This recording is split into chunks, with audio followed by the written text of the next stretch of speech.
The sky was still dark when Elysia Kor stepped onto the creaking deck of the Aurealis. Dawn was merely a promise on the eastern horizon, a faint silver line that separated the black of night from the deep azure that would soon take its place. The skyship drifted languidly, sails half furled, its massive hull casting long shadows over the jagged isles of Varine below. Elysia adjusted the silk cravat at her throat and straightened the cuffs of her dueling jacket. The garment was impeccably tailored, the Kor family colors, crimson and gold, embroidered along its edges with tiny, precise stitches. She had commissioned it specifically for this morning, and the weight of its significance hung heavier than the fabric itself. "Lady Kor," a deckhand acknowledged with a bow as she passed. His eyes darted nervously away from hers, as most did these days, ever since she had announced her intention to duel aboard the Aurealis. Rumors had swirled through the aristocracy like leaves caught in a whirlwind. She nodded in response but did not slow her stride. The dueling platform awaited at the far end of the ship, and Elysia Kor was never late.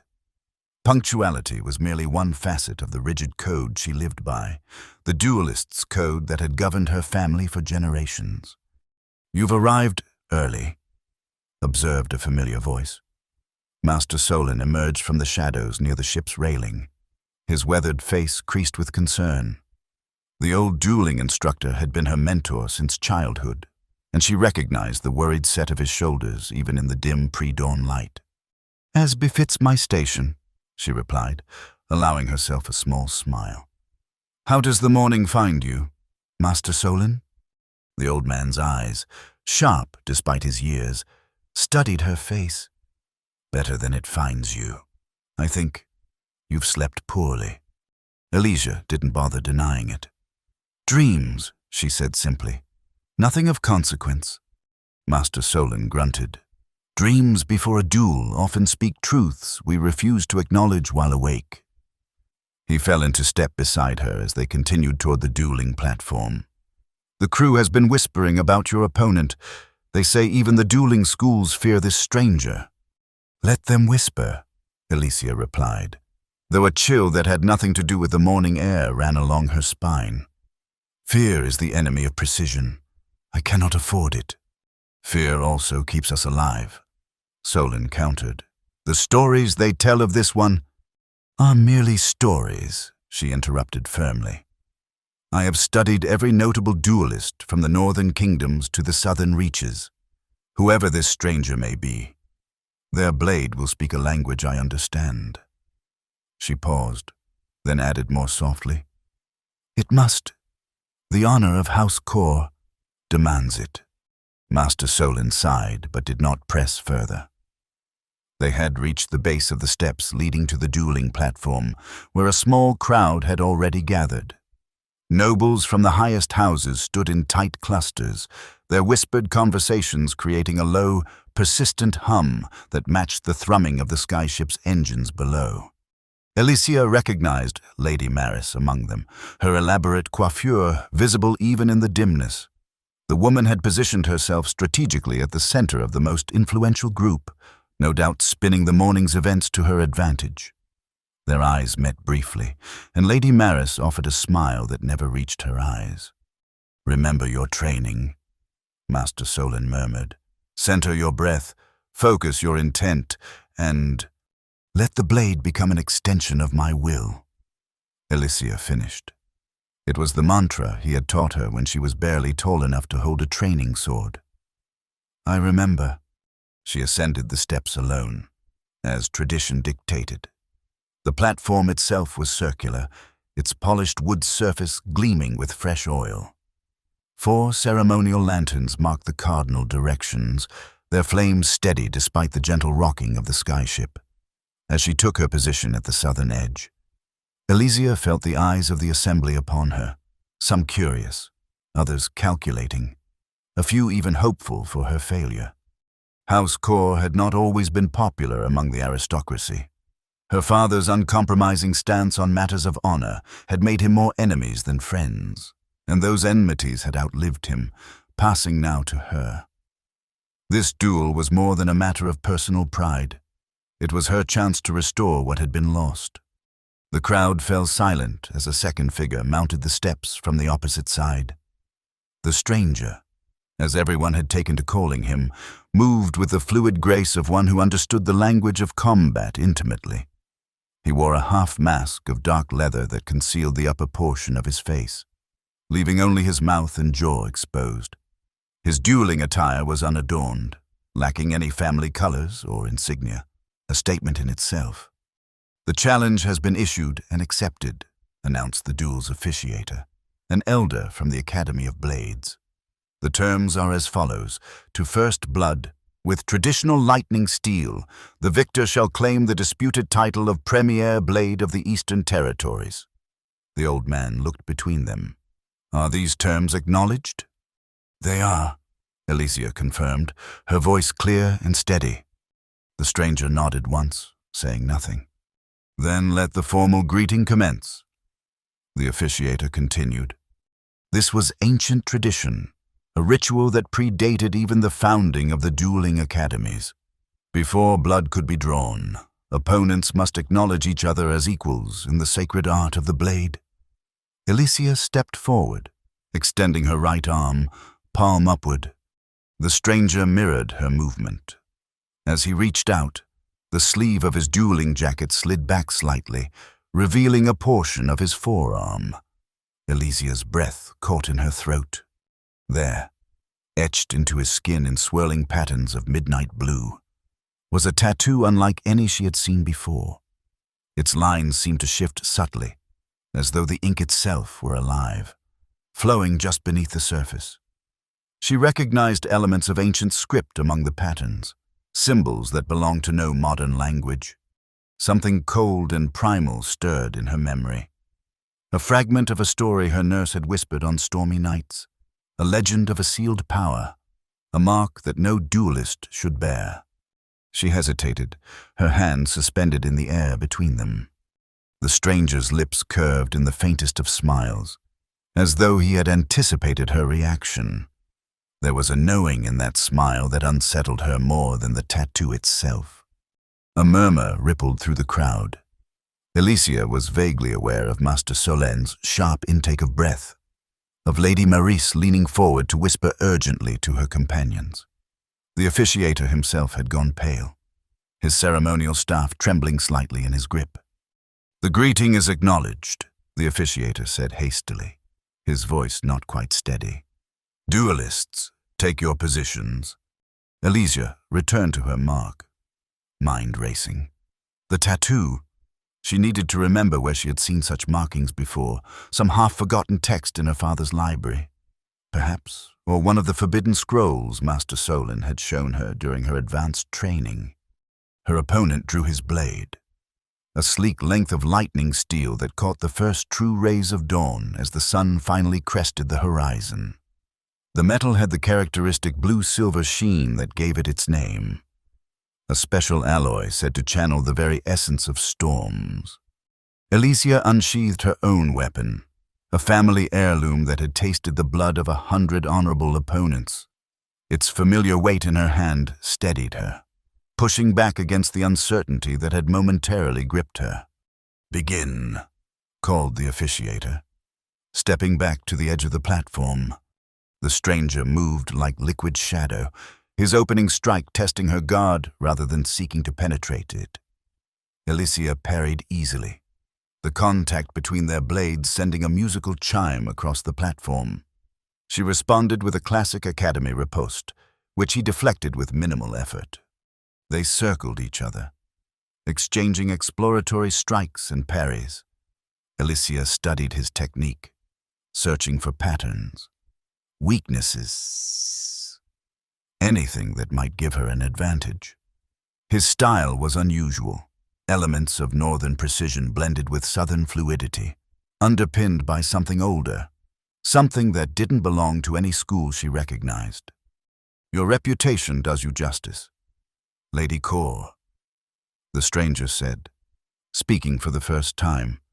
His voice was unexpectedly melodic, with an accent she couldn't quite place. "Your father would be proud." The mention of her father caused her rhythm to falter for just an instant. The stranger's blade darted in, nearly slipping past her guard.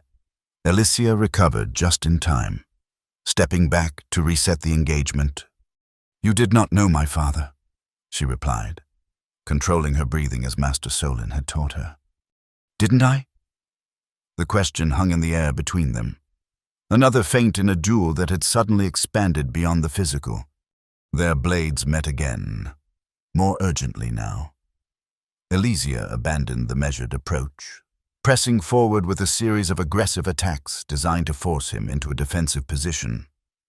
The stranger parried each strike, but she sensed his surprise at her sudden change in tactics.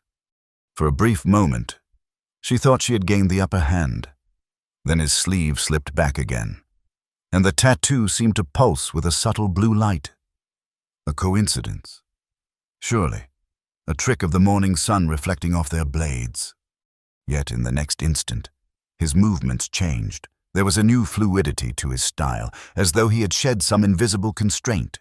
His blade became a silver blur, forcing Alicia to retreat, her parries barely keeping pace with his attacks. A collective gasp rose from the spectators. Even Master Solon, who had seen countless duels in his long career, leaned forward with undisguised astonishment. Alicia felt the platform's edge approaching behind her. One more step back would mean disgrace, a forfeit without blood drawn. With no other option, she executed a desperate maneuver, one she had practiced but never attempted in formal combat, a spinning feint that sacrificed proper form for unpredictability. Her blade sliced through empty air as the stranger anticipated her move, but the risk served its purpose. She regained her footing at the center of the platform, narrowly avoiding the boundary. "Impressive," the stranger acknowledged, "but not enough." Before she could respond, he launched a sequence of attacks so swift and precise that Alicia could only react instinctively, her trained responses barely keeping his blade from her flesh. With each exchange, the tattoo on his arm seemed to glow more intensely, visible now even through the fabric of his sleeve. In that moment of distraction, his blade slipped past her guard. Alicia felt the cold kiss of lightning steel against her cheek, a hair's breadth from drawing blood. The stranger froze, his blade hovering just shy of ending the duel. For a long, suspended moment, they stood locked in tableau, the outcome balanced on the edge of his will alone. Then, inexplicably, he withdrew. "This duel cannot be concluded today," he announced, addressing not Alicia but the officiator. The elder blinked in confusion. "The terms must be amended," the stranger interrupted. "I invoke the right of revelation." A shocked silence fell over the assembly. The right of revelation was an ancient provision, rarely invoked and nearly forgotten, a clause that allowed a duelist to postpone the conclusion if they possessed information that might alter the very foundation of the conflict. Alicia lowered her blade, bewildered and, if she were honest with herself, relieved. On what grounds? The stranger turned back to her, and for the first time, she saw his eyes clearly through the openings in his mask. Eyes the exact shade of cobalt blue that had colored her own reflection since childhood. "On the grounds," he said quietly, "that your father would never forgive me if I drew his daughter's blood without first telling her the truth of her heritage." He rolled up his sleeve fully, displaying the entirety of the tattoo. "Do you know what this is?" Alicia Core. She stared at the complete design, and something deep within her memory stirred, not from books or scrolls, but from dreams half-remembered upon waking. "The seal of the Lost Order," she whispered, the words emerging from some place she hadn't known existed within her. The stranger inclined his head. "The duel is postponed for 3 days," he announced to the crowd. "When next we meet, blood may be drawn, or purpose found." With that cryptic statement, he sheathed his blade and descended from the platform, leaving Alicia standing alone with the weight of unspoken history pressing down upon her like the gravity of 1,000 worlds. The assembled nobles erupted in a cacophony of voices, speculation and outrage mingling into a storm of sound. Lady Maris was already moving among them, her expression calculating as she wove new intrigues from the unexpected turn of events. Master Solon hurried to Alicia's side as she descended the steps. "What happened?" he demanded, his voice low and urgent. "The right of revelation hasn't been invoked in a century." "I don't know," Alicia admitted, watching the strangers retreating back as he disappeared into the interior of the skyship. "But I intend to find out." She sheathed her blade with a decisive motion. "The seal of the Lost Order. What do you know of it?"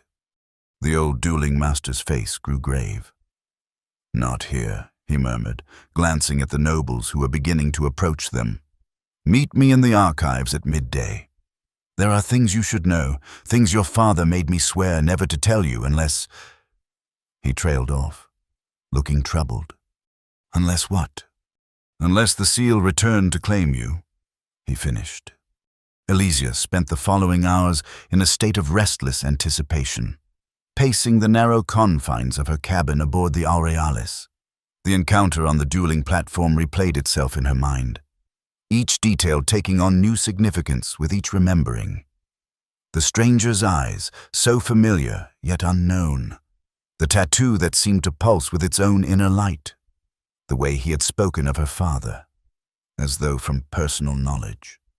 When midday finally arrived, she made her way to the small archival chamber tucked away in the belly of the skyship. The Aurealis was no ordinary vessel. It served as a floating embassy of sorts, housing representatives from all the major houses as it drifted between the territories. Its archives contained diplomatic records spanning generations, accessible only to those of sufficient rank. Master Solon was already waiting when she arrived, seated at a small table piled with ancient texts. The room smelled of dust and preservation oils, the air heavy with the weight of accumulated secrets. "Close the door," he instructed without looking up.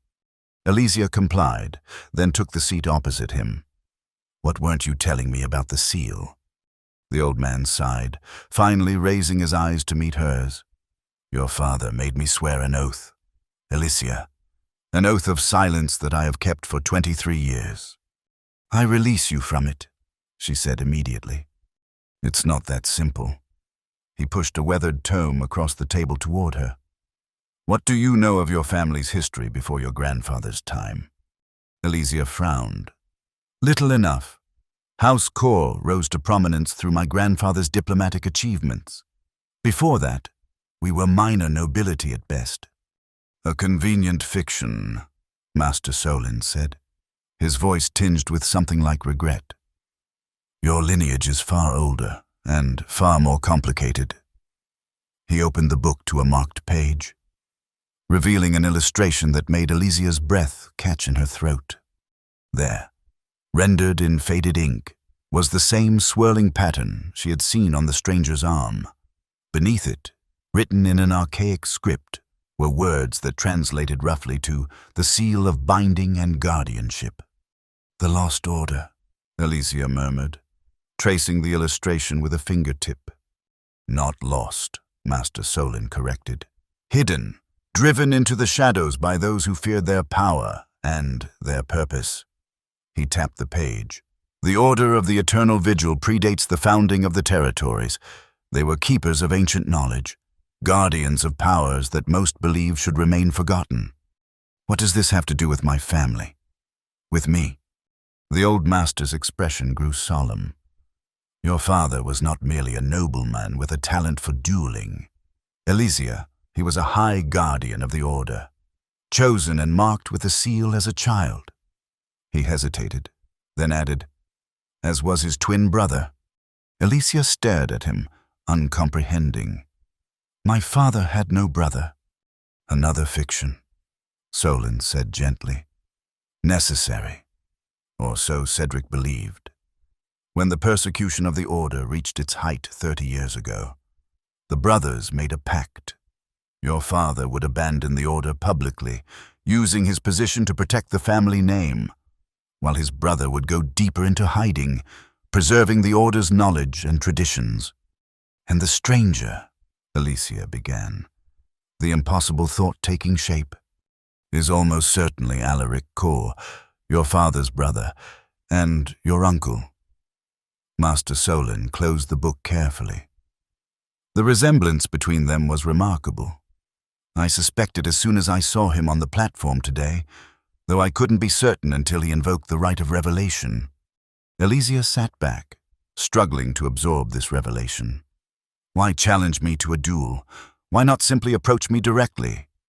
The ways of the Order are circuitous by necessity, Solon replied. And the duel served a purpose beyond mere confrontation. He was testing you, Alicia, testing your skill, your resolve, and perhaps something more. He paused, studying her face. Did you feel anything unusual during the duel? Any resonance? She thought of the moment when the stranger's, Alaric's, tattoo had seemed to pulse with inner light, how his movements had taken on that uncanny precision immediately afterward. There was something, she admitted, a kind of awakening in his technique. Master Solon nodded as though this confirmed a suspicion. The seal is not merely decorative. It channels and focuses certain aptitudes that run in bloodlines strong with the old magics. Magic? Alicia could not keep the skepticism from her voice. That's a child's fancy. Is it? The old master raised an eyebrow. What do you think gives lightning steel its unique properties? Why do you suppose duelists train not merely their bodies, but their minds and spirits? He shook his head. We use different words now. Resonance, attunement, focused will, but the underlying truth remains. There are energies in this world that respond to those trained to direct them. Alicia thought of her blade. How sometimes in the heat of combat it seemed to move almost of its own accord, guided by something beyond mere physical skill. She had always attributed it to muscle memory, to the thousands of hours of practice, but what if there were more to it? If what you say is true, she said slowly, then why did my father never tell me? Why keep his brother's existence a secret from me? To protect you. Solon replied simply. The enemies of the Order still exist. Alicia, they have merely grown more subtle in their methods. Your father hoped you might live free of that burden, that the persecution might end in his lifetime. A shadow passed over his features. His death changed many things. The mention of her father's death, reported as a tragic accident during a diplomatic journey, sent a familiar pang through Alicia's heart. Was his death truly an accident? Master Solon's silence was answer enough. Who? She demanded, her hand instinctively moving to the hilt of her blade. That, said a new voice from the doorway, is part of what we must discuss. Alicia turned sharply. The stranger, Alaric, stood in the open doorway. His mask removed to reveal a face that might have been her father's, though marked by different hardships. The resemblance was undeniable. The same sharp cheekbones, the same cobalt blue eyes, even the same slight asymmetry to his smile. You should have knocked, she said, for lack of anything more profound. Family rarely stands on ceremony, he replied, stepping into the room and closing the door behind him. Though I suppose we are strangers still, despite our blood. He turned to Master Solon with a respectful nod. It's good to see you again, old friend. The years have been kinder to you than to me. Alaric, the dueling master inclined his head. I had my suspicions when I heard rumors of a mysterious duelist challenging the scion. Certain houses. Not random houses, Alaric corrected, his gaze returning to Alicia. Houses with connections to the merchant consortium, the same consortium that orchestrated your father's death. Alicia felt as though the deck had dropped away beneath her. The consortium, but they were his allies. He negotiated the trade agreements that provided cover for their true operations. Alaric finished. The consortium's leadership has been infiltrated by the Oculus Obscura, The ancient enemies of the Order. They seek what we have protected for generations. The keystone. I've heard enough cryptic half-truths, Alicia said, rising to her feet. If you are indeed my father's brother, if you share his blood and his cause, then speak plainly. What is this keystone? Why did my father die? And why reveal yourself now, through a public challenge that has set the entire aristocracy buzzing with speculation? Alaric regarded her steadily. The buzzing was intentional. The enemies who move in shadow must sometimes be drawn into the light. He rolled up his sleeve again, revealing the seal. As for the keystone, it is an artifact of immense power, the focus of the energies that flow through our world. In the wrong hands, it could upset the balance that maintains peace between the territories. And the Order protects it, Alicia surmised. The Order serves as its guardian, yes, but the keystone itself chooses who may wield it, always from among those who bear the seal. He paused, his expression growing grave. Your father was its chosen wielder in our generation. When he died, the keystone vanished. The Order has been searching for it ever since, believing it may have sought out a new guardian. A cold suspicion formed in Alicia's mind. You think it's me? I think it might be, Alaric corrected. The keystone is drawn to those of the bloodline who possess certain qualities: strength of will, clarity of purpose, mastery of the energies that flow through lightning steel. He smiled faintly.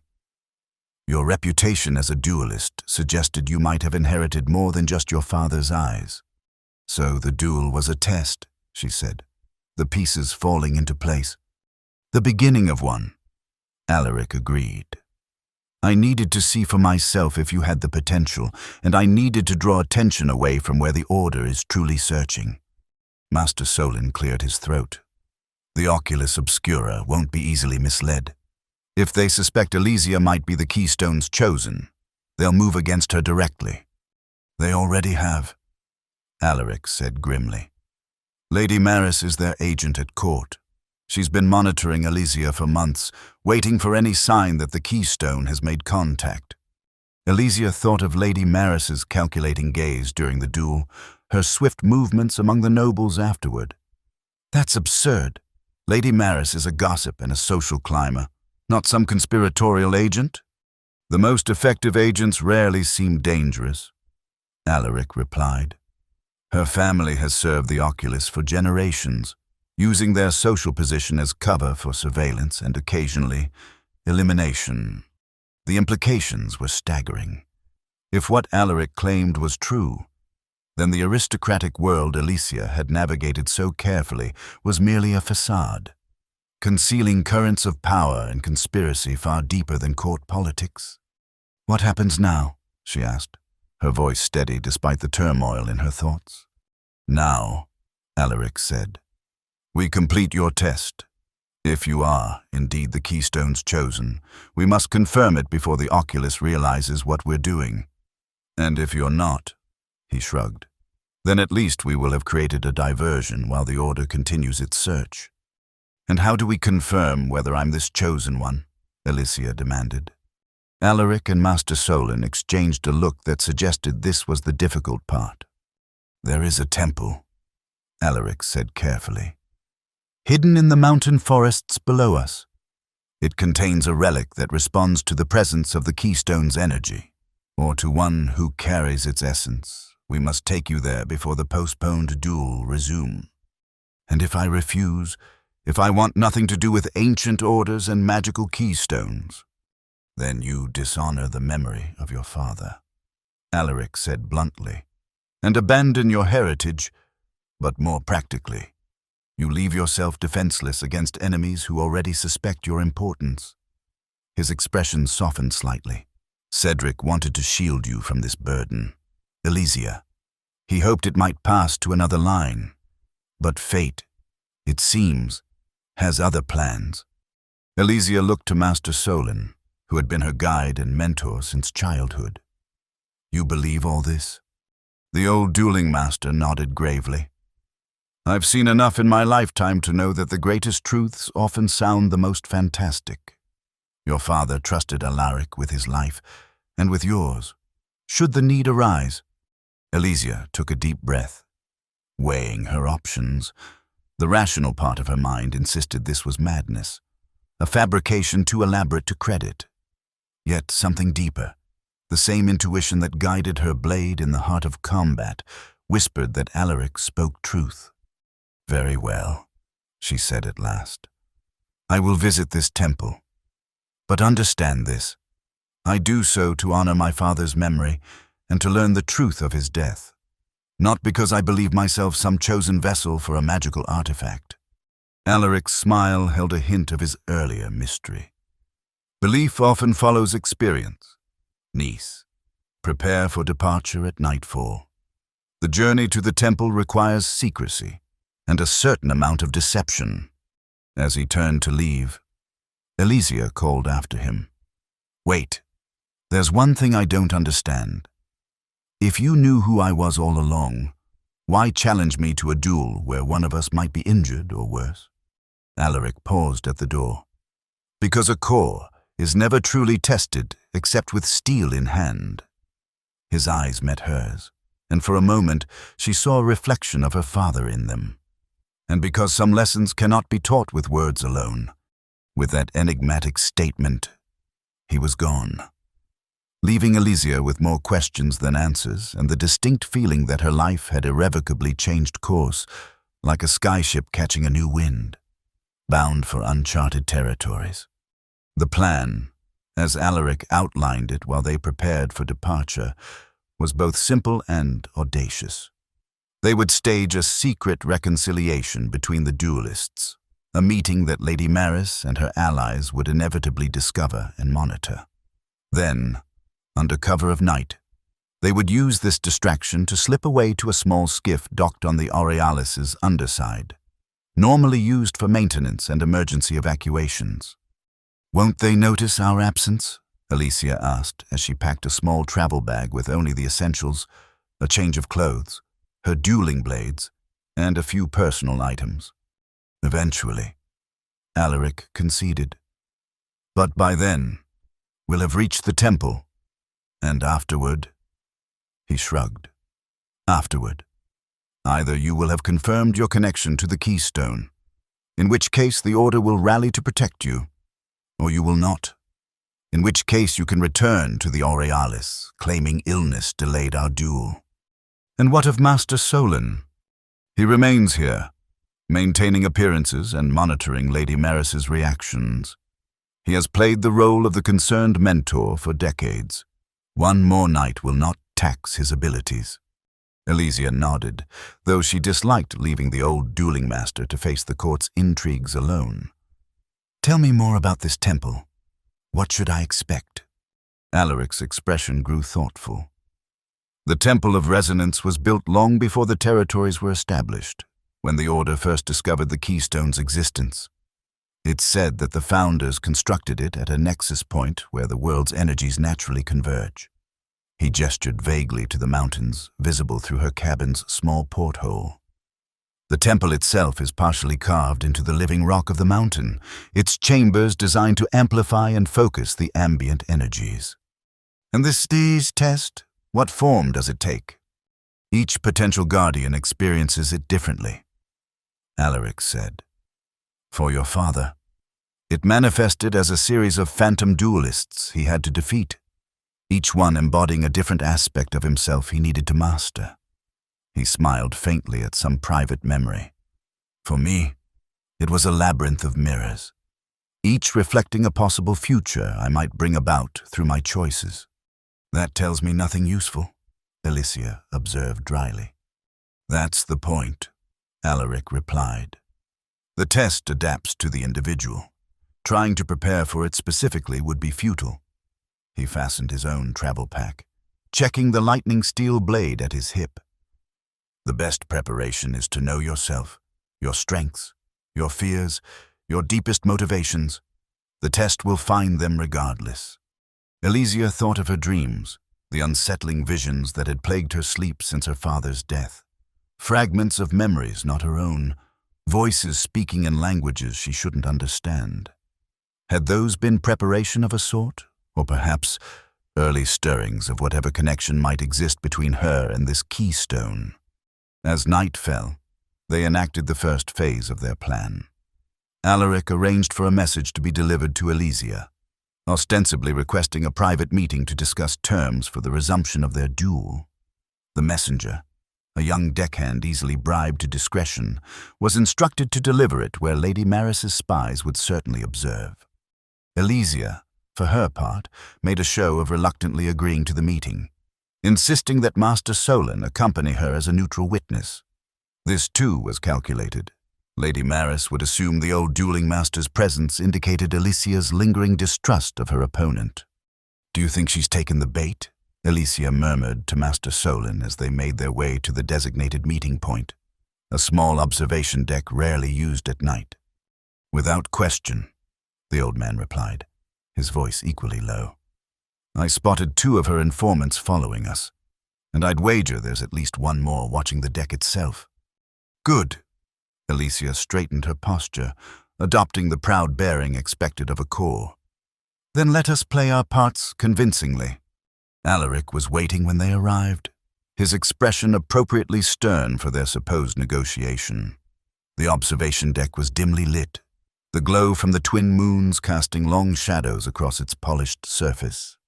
"Lady Cor," he acknowledged formally. "Master Solon, I appreciate your willingness to meet under these circumstances. Your invocation of the right of revelation leaves me little choice," Elysia replied, injecting just the right note of resentment into her voice. "What terms do you propose?" What followed was an elaborate performance for unseen eyes, a discussion of modified dueling parameters, possible outcomes, and the formal language to be used when the duel resumed. Throughout, Master Solon played the mediator, offering measured suggestions that neither duelist immediately accepted. After a suitable interval, Alaric made a show of grudging compromise. "Very well. We shall proceed as you suggest, 3 days hence, at dawn, with the conditions amended as discussed." "Agreed," Elysia said curtly. "Until then, I expect you to maintain a respectful distance." Alaric bowed, the gesture just a shade too shallow to be entirely courteous. "As you wish." "Lady Cor." They parted ways, Elysia and Master Solon returning to her quarters, while Alaric headed toward the guest cabins. Anyone observing would have seen a tense negotiation concluded without warmth, precisely the impression they wished to create. 2 hours later, when the Aurealis had fallen into the relative quiet of the night cycle, Elysia slipped from her cabin dressed in dark, practical clothing. Her dueling blade was secured across her back rather than at her hip, minimizing its profile as she moved through the shadowed corridors. She encountered no one on her way to the maintenance hatch where Alaric had arranged to meet her. The crew of the Aurealis kept to a strict schedule, and this hour was chosen specifically for its minimal activity. Alaric was already waiting, similarly attired in dark clothing that would blend with the night. He held a small lantern with its shutter mostly closed, emitting only enough light to illuminate the immediate area around the hatch. "Any complications?" he asked quietly as she approached. Elysia shook her head. "Clear path, though I had the distinct feeling of being watched as I left my cabin." "Expected," Alaric replied. "Master Solon will create a diversion soon to draw off any followers." He knelt beside the hatch, manipulating its locking mechanism with practiced ease. "The skiff is ready. We'll need to descend quickly and quietly. The maintenance cables make noise if stressed suddenly." The hatch swung open, revealing a narrow shaft leading to the skyship's underside. A series of metal rungs provided access, disappearing into darkness below. "I'll go first," Alaric said, slinging his pack securely across his body. "Wait for my signal before following." Elysia nodded, taking the lantern as he handed it to her. She watched as he descended with impressive agility, his movements suggesting years of similar clandestine activities. After a few moments, a soft whistle drifted up from below. The signal. Taking a deep breath, Alicia secured the lantern to her belt and began her own descent. The metal rungs were cold beneath her gloved hands, the shaft narrow enough that her shoulders occasionally brushed its sides. The further she descended, the more she felt the vibration of the Aurealis's engines, a constant, rhythmic thrumming that intensified as she neared the ship's belly. Eventually, the shaft opened onto a small maintenance platform suspended beneath the massive hull. Alaric stood waiting, one hand extended to help her onto the platform. Beyond him, Alicia could see the skiff, a sleek, compact vessel designed for maneuverability rather than comfort. "Quickly now," Alaric urged, already moving toward the skiff. "The shift change for the engine room crew happens in less than 10 minutes. They boarded the small vessel, Alaric taking position at the controls while Alicia secured their packs. The skiff was little more than an open cockpit with a small cargo area, its hull reinforced to withstand the variable pressures of rapid altitude changes. "Have you piloted one of these before?" Alicia asked as Alaric began the launch sequence. "Many times," he assured her, "though usually with more people shooting at me." Before she could respond to this disturbing addendum, the skiff detached from its docking clamps with a metallic clunk. For a heart-stopping moment, they hung suspended beneath the enormous skyship, the islands of Varine spread out like a dark tapestry far below. Then, Alaric engaged the propulsion system, and the skiff shot forward into the night, rapidly putting distance between themselves and the Aurealis. The wind whipped at Alicia's hair as they accelerated, the vessel's quiet engines a mere whisper compared to the skyship's massive propulsion system. "We'll maintain this heading until we're beyond visual range," Alaric explained, his voice raised slightly against the wind. "Then we'll descend toward the northwestern slope of Mount Viridian. The temple is concealed within a ravine that's virtually invisible from above." Alicia nodded, her attention divided between the receding lights of the Aurealis and the vast darkness below. The islands of Varine were largely uninhabited, their jagged terrain and unpredictable weather patterns making settlement difficult. What civilization existed was concentrated in a few sheltered valleys and coastal regions, leaving the mountainous interior wild and unexplored. As they flew, Alaric occasionally checked a small compass-like device that seemed to respond to something other than conventional direction. Its needle swung erratically until he adjusted their course, after which it steadied, pointing toward their destination with unwavering certainty. "What is that?" Alicia asked, gesturing to the device. "A resonance compass," Alaric replied. "It responds to the energy emanations from the temple, the same energies that the keystone both channels and amplifies." He glanced at her. "Can you feel anything yet? Any pull or awareness of where we're headed?" Alicia was about to dismiss the question when she realized that she did feel something, a subtle tension in her awareness, like a string pulled taut in the direction they were traveling. It wasn't a physical sensation so much as an intuition, a knowing that transcended ordinary senses. "Perhaps," she admitted reluctantly, "though it could simply be the power of suggestion." Alaric's expression suggested he thought otherwise, but he didn't press the point. They flew in silence for a time, the skiff descending gradually as they approached the mountainous region. The twin moons provided enough light to navigate by, their silver glow catching on the peaks and casting deep shadows in the valleys between. "There," Alaric said eventually, pointing to a particular shadow that seemed darker than the others. "The ravine of echoes. The temple lies within." He guided the skiff lower, navigating with increasing precision as they entered the ravine. Towering rock walls rose on either side, closing in until it seemed impossible that they could proceed further without collision. Yet Alaric piloted with absolute confidence, following twists and turns that seemed to defy the logic of the terrain. Finally, the ravine widened slightly, revealing a small plateau nestled between the sheer cliffs. Alaric brought the skiff down gently, its landing struts absorbing the impact as they touched solid ground for the first time in hours. "We walk from here," he said, powering down the vessel's systems. The temple entrance is about half a mile ahead, through that narrow pass." He pointed to a barely visible gap in the rock face. Elysia gathered her pack and stepped from the skiff, feeling the strange solidity of earth beneath her feet after so long aboard the Aurealis. The air here was different, cooler, certainly, but also charged with something she couldn't quite identify. It reminded her of the atmosphere before a lightning storm, when the world held its breath in anticipation. "Do you feel it?" Alaric asked quietly, watching her reaction. "The air is strange," she acknowledged. "It's the ambient energy concentrated by the ravine's configuration," he explained. "The founders chose this location precisely because it naturally amplifies the world's underlying energies." He shouldered his own pack. "It will grow stronger as we approach the temple." They set off toward the narrow pass, Alaric leading with the small lantern now fully unshuttered to light their way.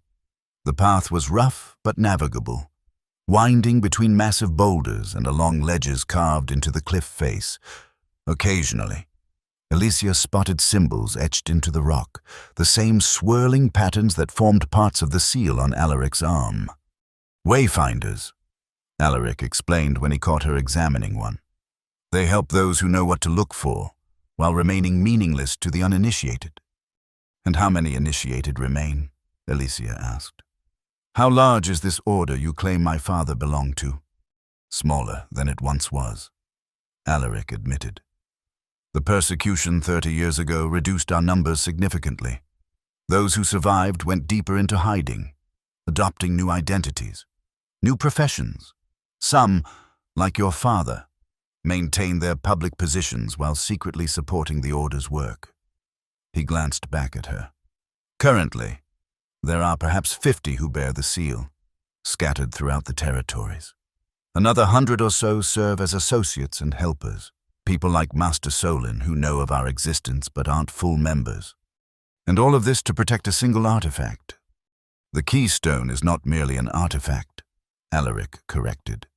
"It's a nexus of power, a focal point for energies that maintain the balance of our world. In the wrong hands, it could be used to destabilize that balance, to create weapons of unimaginable destructive potential, or to warp the very fabric of reality." They had reached the narrow pass, which proved to be the entrance to a winding canyon barely wide enough for them to walk side by side. As they progressed, Elysia noticed that the symbols carved into the rock became more frequent and more complex, forming continuous patterns that seemed to flow along the canyon walls.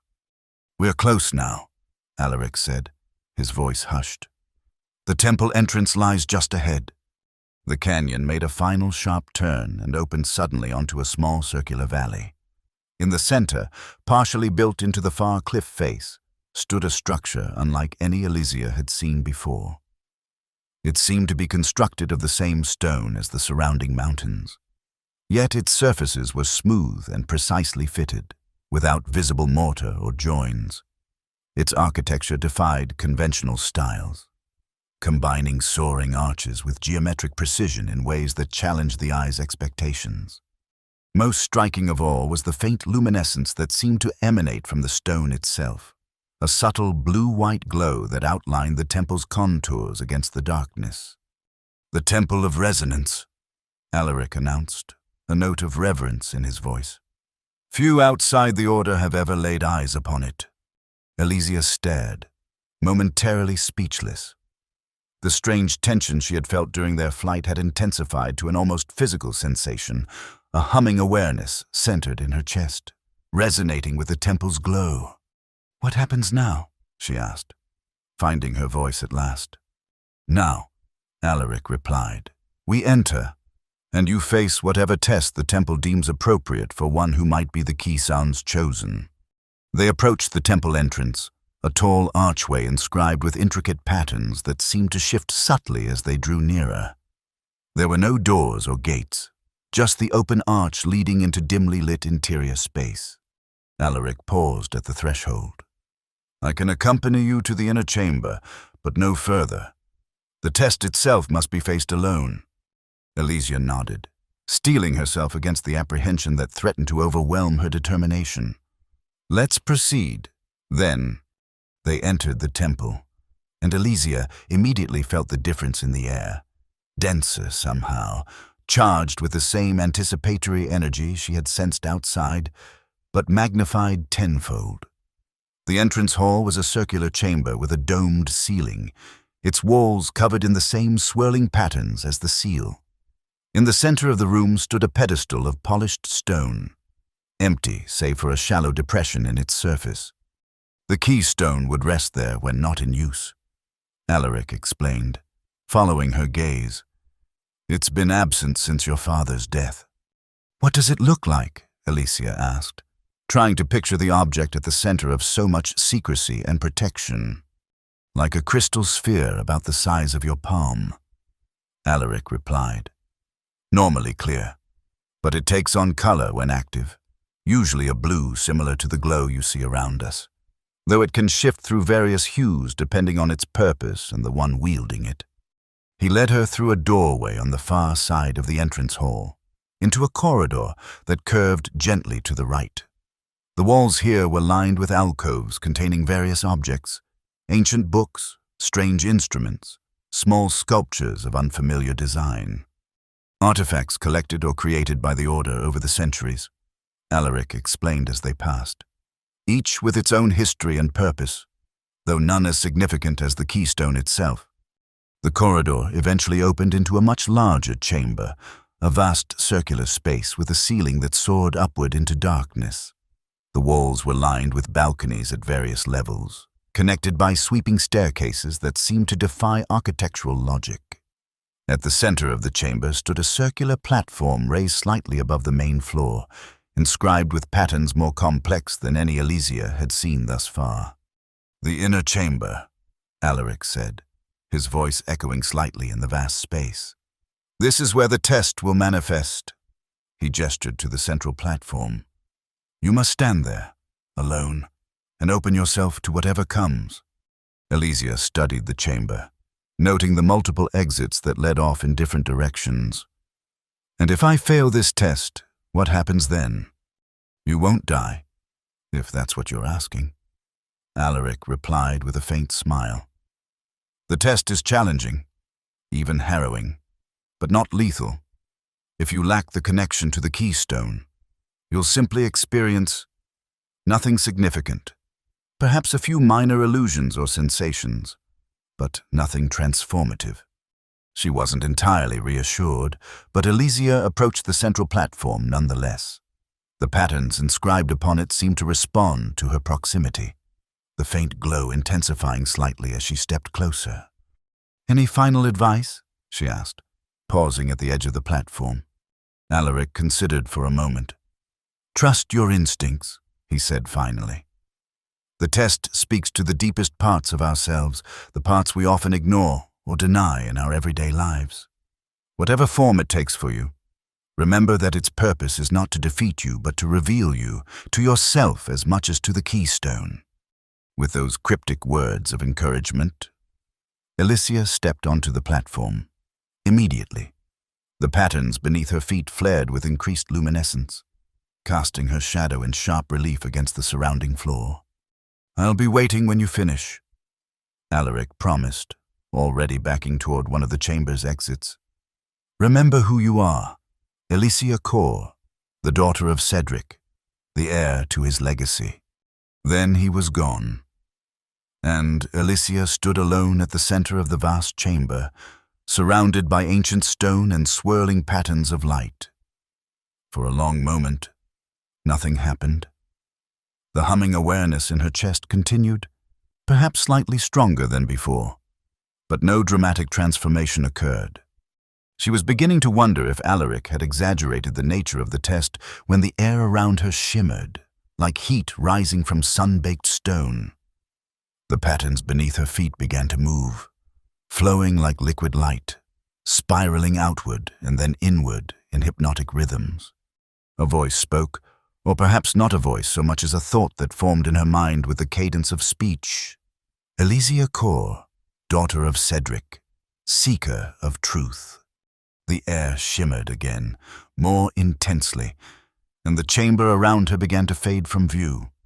In its place appeared a familiar setting, the library of her father's estate, with its towering shelves and comfortable reading nooks. It was rendered with perfect detail, down to the specific books she remembered from childhood, the worn spot on her favorite reading chair, the way the afternoon light slanted through the tall windows. But it wasn't empty, as the real library had been since her father's death. A figure sat in her father's chair, head bent over an open book. As Alizia watched, the figure looked up, and she found herself staring into her own face, yet not quite her own. This version of herself was younger, perhaps 16 or 17, with a softness to her features that life had long since hardened. "You've forgotten," her younger self said, closing the book. "You've forgotten what he taught us." "I've forgotten nothing," Alicia replied, instinctively defensive. "I've honored his memory in everything I've done." The younger Alicia smiled sadly. "Honor isn't memory. You've kept his rules, but forgotten his reasons." She stood, placing the book on a nearby table. "Come, there's something you need to see." The library dissolved around them, reforming into a new scene, a small clearing in a forest Alicia didn't recognize.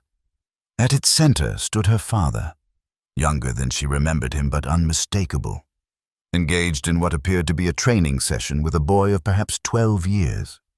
"Again," Cedric Core instructed, his voice so achingly familiar that Alizia felt tears spring to her eyes. "Remember, Alaric, the blade is merely a conduit. The true power comes from within." The boy, a young Alaric, Alicia realized, nodded determinedly and raised his training sword again. As he did, a faint blue glow suffused the blade, similar to the luminescence that filled the temple. "Better," Cedric approved.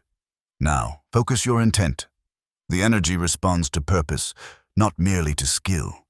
Young Alaric closed his eyes briefly, his face a mask of concentration.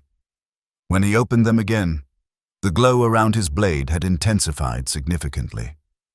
He executed a complex series of maneuvers, the training sword leaving trails of light in the air as it moved. "You see?" younger Alicia said, standing beside her.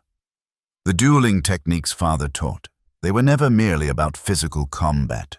They were a way to discipline the mind, to channel the energies that flow through all things. The scene shifted again, this time to a formal dueling platform much like the one aboard the Aurealis. Cedric stood at its center, facing an opponent Alizia didn't recognize. What caught her attention, however, was the small crystal sphere hanging from a chain around her father's neck, clear as glass, but with a faint blue luminescence at its core. "The keystone," she murmured. As the duel commenced, Alicia noticed something remarkable. Her father's movements, always precise and elegant, now possessed an almost supernatural grace. The keystone at his throat pulsed in rhythm with his attacks and defenses, its glow intensifying at moments of particular focus. He never used its power to win unfairly. Younger Alizia commented, that wasn't its purpose.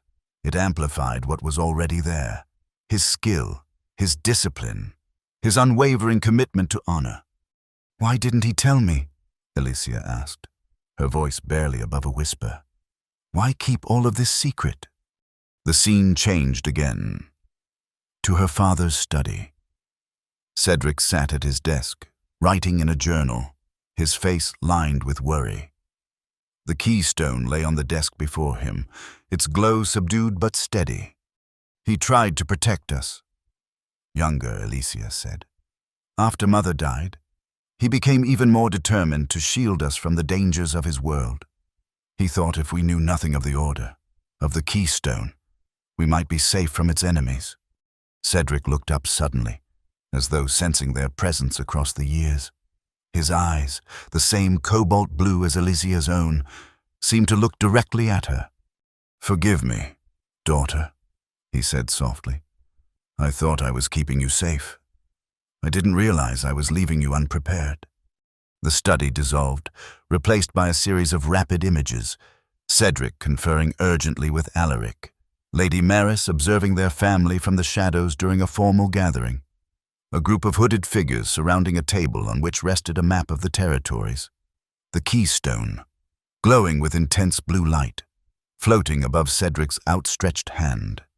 Finally, the images settled into a single scene.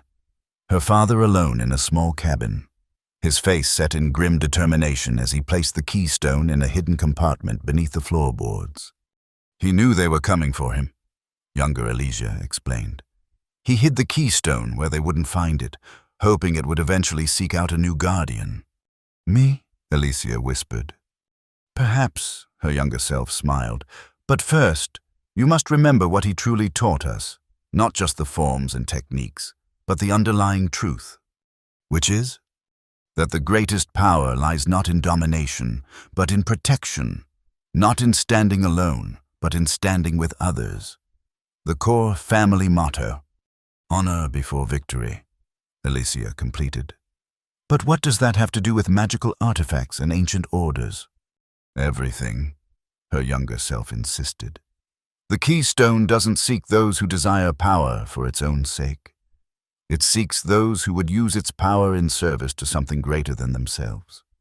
The scenes around them faded, leaving them standing in a featureless space filled with swirling blue light. Young Alicia began to fade as well, her form growing transparent. Wait, Alicia called. I still don't understand. What am I supposed to do? Her younger self smiled, already half transparent. Remember? Accept. Then decide. And then she was gone, leaving Alicia alone in the void of light. But not quite alone. She realized. Something was forming before her, a small sphere of crystal, perfectly clear yet containing depths that seemed to extend infinitely within its modest circumference. It floated at eye level, pulsing gently with blue-white light. The keystone. As Alicia gazed at it, she felt the humming awareness in her chest expand, resonating with the artifact's pulse until they beat in perfect synchrony. Memories flooded through her, not just scenes from her own life, but others that couldn't possibly be hers. Ancient gatherings of robed figures around a central fire, battles fought with blades wreathed in blue flame, quiet moments of study in temples long since turned to dust. The collective memory of the Order. She realized, passed down through generations of guardians, preserved within the keystone itself. And with the memories came understanding. The Order of the Eternal Vigil had been founded not to hoard power, but to prevent its misuse. The keystone was both tool and symbol, a focus for energies that existed naturally in the world, a means of directing those energies toward harmony rather than discord. The Oculus Obscura, by contrast, sought to harness those same energies for domination, to break the balance maintained by the Order and reshape the world according to their own vision. Her father had been more than a nobleman, more than a master duelist. He had been a guardian, a protector, standing against forces that would have unleashed chaos for their own gain. And now, it seemed, that mantle might pass to her, if she chose to accept it. The keystone pulsed once, brightly, and Alicia felt a question form in her mind, not in words, but in pure intention. Will you serve as guardian? Will you maintain the balance, protect the weak, stand against those who would dominate through fear? It wasn't asking for blind obedience or unthinking sacrifice. It was offering partnership, a joining of purpose between herself and the accumulated wisdom of generations. Honor before victory, protection before power, service before self. In that moment of clarity, Alicia Kaur made her choice. She reached out, not with her physical hand, but with her will, her intent, accepting the responsibility offered and the heritage that came with it. The keystone flared with brilliant light, then shot toward her in a streak of radiance. Alicia felt it impact, not against her body, but somehow within it, merging with her very essence. The humming awareness in her chest expanded explosively, filling her entire being with light and knowledge and purpose. And then, abruptly, she was back in the inner chamber of the temple, standing on the central platform. The patterns beneath her feet glowed with steady blue light, no longer swirling but stable and defined. Alaric stood at the edge of the platform, his expression a mixture of awe and confirmation. "You've done it," he said quietly. "You've bonded with the keystone." Elysia looked down at her hands, half expecting to see them glowing with the same blue light that filled the chamber. They appeared normal, yet she could feel the difference within. A reservoir of energy and awareness that hadn't been there before. "I saw him," she said, her voice thick with emotion. "Father, and memories. So many memories that aren't mine." Alaric nodded. "The accumulated experiences of past guardians. The keystone preserves them, makes them accessible to those it chooses." He stepped onto the platform, extending his hand to help her down. "How do you feel?" "Different," Elysia admitted.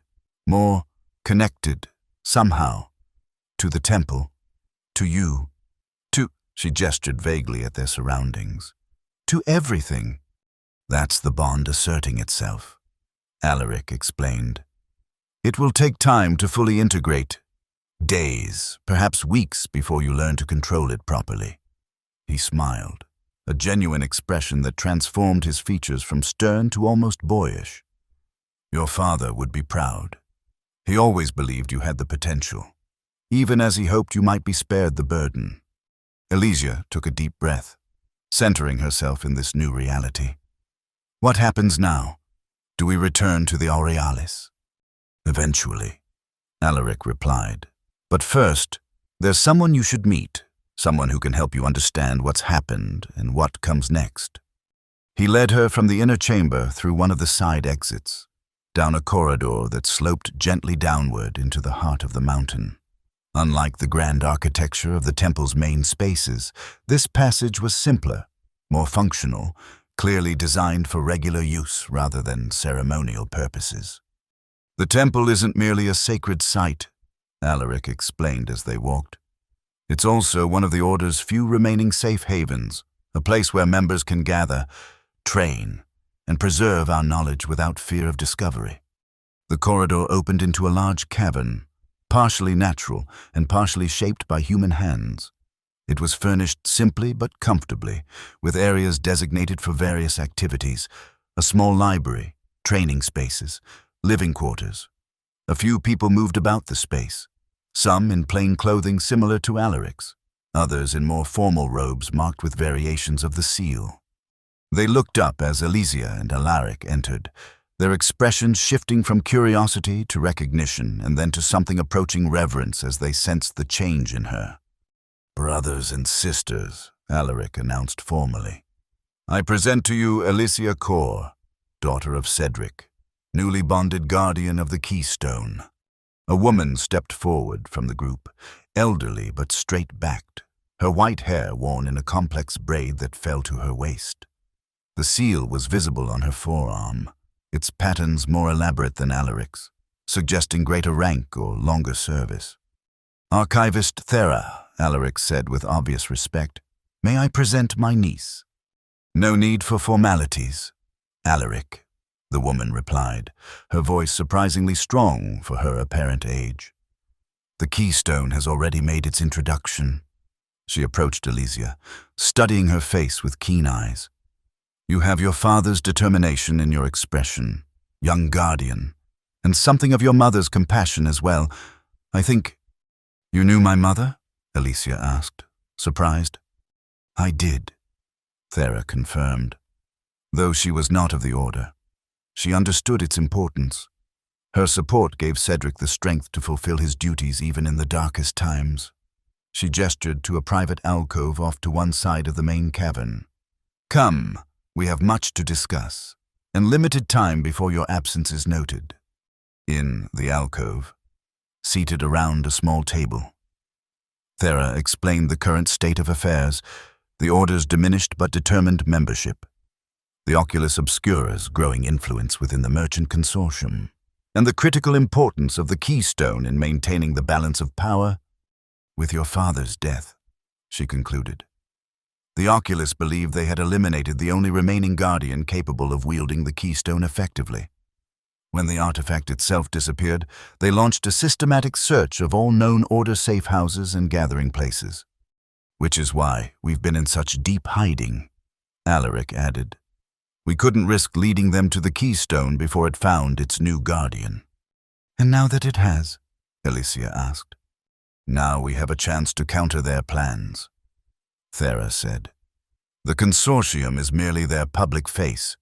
Through it, they've been systematically consolidating control over trade routes, resources, and political influence throughout the territories. Their ultimate goal is to create a world where power flows only one way, from the many to the few. The keystone can prevent this. The keystone, properly wielded, can maintain the balance. Thera corrected. It cannot fight our battles for us, but it can ensure that the playing field remains level, that no single faction can achieve the kind of dominance the Oculus seeks. Alicia considered this. Lady Maris, you said she's their agent. What is her role in all this? Observer and occasionally executioner, Alaric replied grimly. Her family has served the Oculus for generations, using their social position to monitor potential threats and eliminate them when necessary. She was present when Father died, Alicia realized suddenly. At the diplomatic reception the night before his accident, Thera nodded. We believe she administered the poison that weakened him, making the subsequent accident possible. But we lack proof, and direct confrontation would only expose the Order further. So, what do we do? Alicia asked. Return to the Aurealis and pretend nothing has changed? Complete the duel as planned? Yes and no, Alaric said. We must return before your absence raises too much suspicion. And the duel must proceed. To do otherwise would alert Lady Maris that something significant has occurred. But it need not conclude as originally intended. You want us to stage the outcome, Alicia surmised. With a twist, Alaric confirmed. One that will help us identify more of the Oculus agents within the aristocracy. He outlined a plan that was audacious in its simplicity. They would return to the Aurealis and proceed with the duel as scheduled. At its climax, they would enact a public reconciliation, revealing their familial connection and announcing Alaric's intention to formally acknowledge Alicia as his niece and heir. Certain family traditions, a coded reference that those connected to the Order would understand, while remaining meaningless to outsiders. The Oculus agents will recognize the threat this poses to their plans. Thera explained. Their reactions will help us identify them more clearly. And once identified, Alicia asked, we watch, we gather evidence, and when the time is right, we move against them, not with violence but with truth, expose their manipulations to those they've deceived. Thera's expression grew serious. The coming conflict won't be fought with blades alone, young Guardian. It will require diplomacy, persuasion, and the courage to stand visibly for what others defend from the shadows. Alicia thought of her father, the public nobleman and the secret guardian, and how he had balanced those roles throughout his life. Could she do the same? Could she maintain her position within aristocratic society while secretly working to undermine the Oculus's influence? The keystone stirred within her, a warm pulse of affirmation that seemed to say, "This is why you were chosen." "Very well," she said. "Decision made. I'll do it, but I want to understand everything. The full history of the Order, the nature of the keystone, all of it. No more secrets kept for my protection." Thera smiled, clearly approving. "A wise request. Ignorance is never true protection." She gestured to the small library visible across the cavern. "We'll provide what knowledge we can before you must return. The rest will come with time and experience." The next few hours passed in intensive instruction. Thera and Alaric, along with several other Order members, guided Elysia through the basics of her new abilities, how to sense the energies around her, how to channel them through her dueling blade, how to maintain the bond with the keystone without revealing its presence to others. The keystone no longer exists as a physical object, Thera explained when Elysia asked about its current form. It has merged with your essence, a more secure arrangement that prevents it from being stolen or misused. In time, you'll learn to manifest aspects of it externally when needed, but for now, its power remains within you. By the time they prepared to depart for the return journey, dawn was approaching.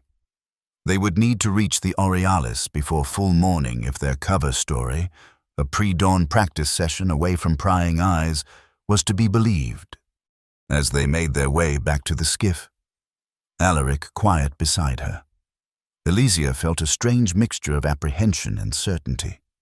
The world she had known, of duels and aristocratic maneuvering, of carefully maintained honor and precisely calculated risk, had expanded overnight into something vaster and more complex. Yet beneath the newness lay a foundation of truth that resonated with who she had always been. The keystone hadn't changed her, it had revealed her to herself. "Are you ready?" Alaric asked as they reached the small vessel. Elysia thought of her father, of the legacy he had left behind, of the choice she had made in the temple's heart. "Yes," she said simply. "I'm ready." The return journey passed without incident, the skiff slipping through the pre-dawn sky with the same stealth that had marked their departure. They docked at the Aurealis's maintenance platform just as the first full light of morning touched the horizon, hurrying up the access shaft and through the corridors to their respective quarters. "Remember," Alaric murmured as they prepared to separate. "Betray nothing until the duel. Lady Maris will be watching for any sign that something has changed." Elysia nodded, then impulsively reached out to clasp his forearm in the traditional duelist's greeting. "Thank you," she said quietly, "for bringing me the truth, however belatedly." Alaric returned the gesture, his expression softening. "Your father wanted to tell you himself. When the time was right, I'm merely fulfilling his wish as best I can." They parted ways, Elysia returning to her cabin without encountering anyone save a bleary-eyed deckhand beginning his morning duties. Once alone, she allowed herself a moment to truly feel the enormity of what had occurred, the revelations, the transformation, the weight of responsibility now resting upon her shoulders. The keystone pulsed gently within her, a reassuring presence that somehow made the burden lighter rather than heavier. She was not alone in this. She carried the wisdom and support of generations. A soft knock at her door interrupted her thoughts. "Lady Kor?"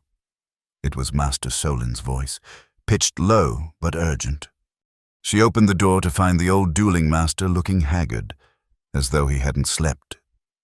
"You've returned safely," he said with evident relief. "Good. Lady Maris has been making inquiries about your whereabouts." "What sort of inquiries?" Elysia asked, ushering him inside and closing the door. "Seemingly casual questions to the servants, the deck officers, anyone who might have observed your movements." Master Solin settled into the room's single chair with a sigh. "I created the diversion as planned, but I fear she suspects something." "Let her suspect," Elysia replied with newfound confidence. "In 2 days, the duel will make everything clear." Master Solin studied her face, his eyes widening slightly. "Something's changed," he observed. "You've found what you were seeking." In answer, Elysia extended her hand, palm upward, and focused her intent as Thera had taught her. A small sphere of blue-white light formed above her palm, hovering there for a moment before dissipating back into her skin. "By all the winds," Master Solin breathed, "the keystone has bonded with you." "It has," Elysia confirmed. "And in the process, I've learned truths about my father, about our family, about everything I thought I knew." She lowered her voice, though they were alone in her cabin. "The Order of the Eternal Vigil isn't just some secret society. Master Solin. They're protectors, guardians of a balance that keeps our world from falling into tyranny. Master Solin nodded slowly. Your father tried to explain it to me once, though I confess much of it was beyond my understanding. The energies he spoke of, the ancient knowledge. He shook his head. I was content to help where I could, to train you in the techniques that might one day serve a greater purpose. And they will, Alicia assured him. Starting with this duel. She explained the plan as Alaric had outlined it, the public reconciliation, the deliberate provocation of the Oculus agents. Master Solin listened intently, his expression growing more concerned with each detail. It's risky, he said when she had finished. Lady Maris is not one to be underestimated.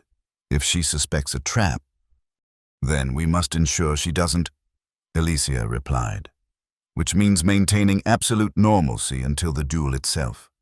I'll resume my regular training schedule. Make the expected public appearances. Behave exactly as everyone expects the proud heir of House Kor to behave.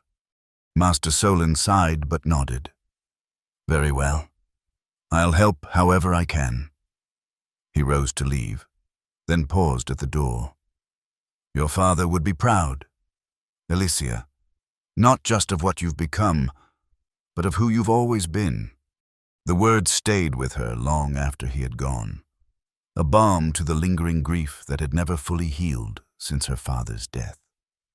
Perhaps, in accepting this new path, she was finally honoring him in the truest possible way. The 2 days before the duel passed in a carefully orchestrated performance.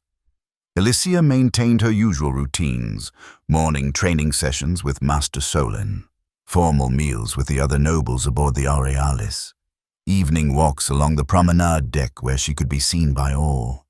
She betrayed no hint of the transformation that had occurred within her, though maintaining the pretense required constant vigilance.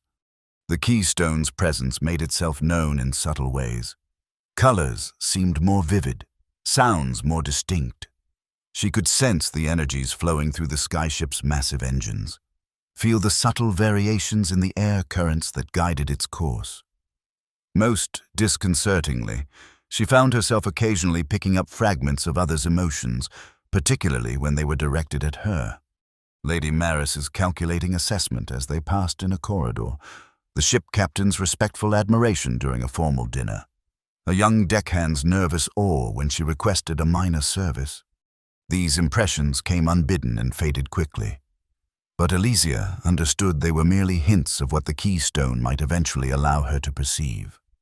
Thera had warned her that full integration would take time, that new abilities might manifest unexpectedly as the bond strengthened. Control comes with acceptance, the archivist had advised. Don't fight what emerges, acknowledge it, understand it, then learn to direct it. Easier said than done.